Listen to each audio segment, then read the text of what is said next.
Shake it, baby. Oh yeah, shake it, shake it, shake it.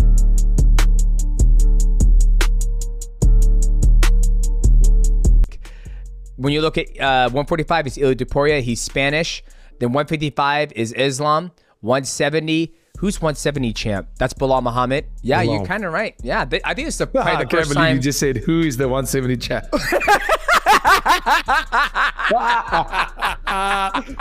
Oh, that's the best here. I love Belal Muhammad. I love.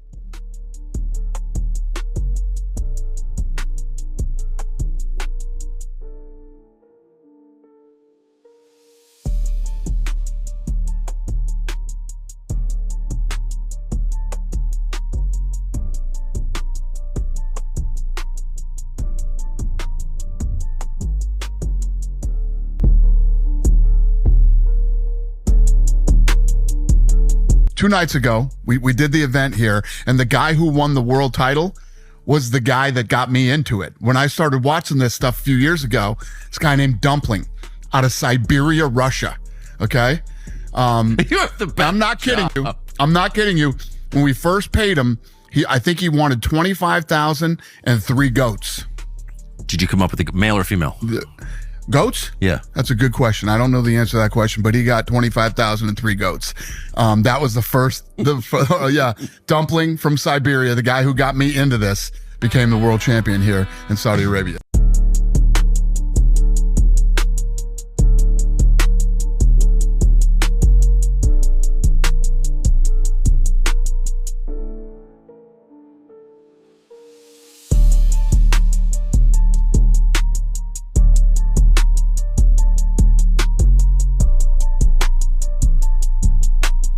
So if I stay in the 145 division, I will do that. I don't want to do it again because I like Volk and I know what's going to happen if we face each other again.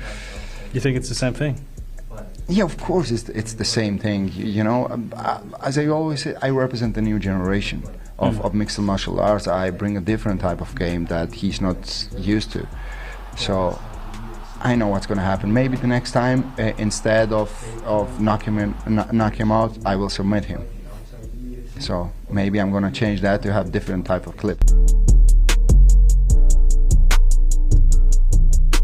I think Alex is an angry motherfucker. Like, Alex is angry, and for some reason, dude, he hates Dreykus. Like, I don't know what you did to him, but he hates you, dude. So it's like, the way he looks at Dreykus sometimes, I'm like, dude, like, I'm fighting him, dog. Like, it's me, dude. But yeah, no, Alex, he just has that hate in his heart, and he's a good dude, so he's out there. I was like, yeah, let's get it in. Chama! Chama ou não chama?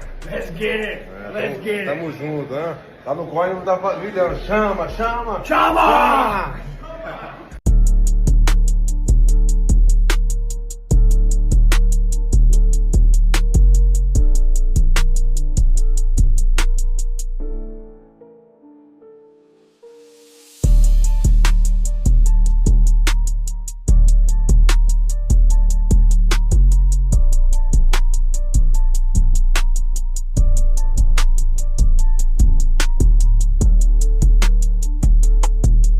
Do you think this fight puts you straight back in for a title shot, or do you think you're going to have to go the hard way again? I feel like I have to beating Jack, definitely. I think he's ranked number 5 or 4 in the world. In the welterweight division as well, there's not many people right now that's marking for a title shot. So I think Belal's fighting Shavkat, hopefully, in April, May, the same. So after that, there's nobody else with a title apart from me. So if I go out there in March 22nd, put on a great performance, I can't see why not, you know. How do you feel about a rematch with Belal? What would you do different? You said you had some injuries. At 5 o'clock in the morning. Yeah, that 5 o'clock was crazy. I couldn't even watch it at 5 o'clock in the morning. That was crazy. 5 a.m. in the morning. I feel like that affected my performance. Yeah.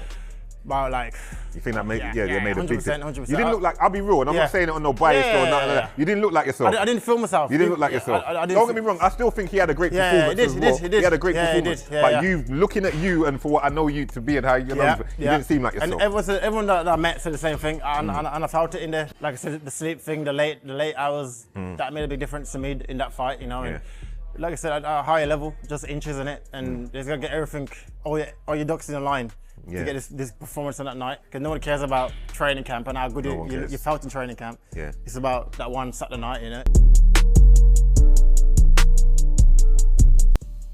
Your English is getting quite good. Has it been a personal goal of yours to try do media and just actively use English more in your life? I think life is learning. Yeah, I need learning, do my best. Yeah. And how long do you think before you don't need a translator? Maybe next year. And you've had Brad Riddell. I fire you. Sorry.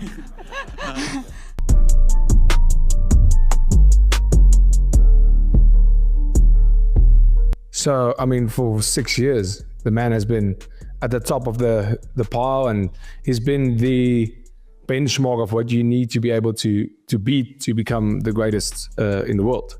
But yeah, I've said it before, the nerves for that fight was something, I would say the most nervous I've been for a fight, even more nervous than fighting for the title itself, purely because knowing the pedigree that I'm fighting. You're fighting a guy that can literally, with one mistake, put your lights out.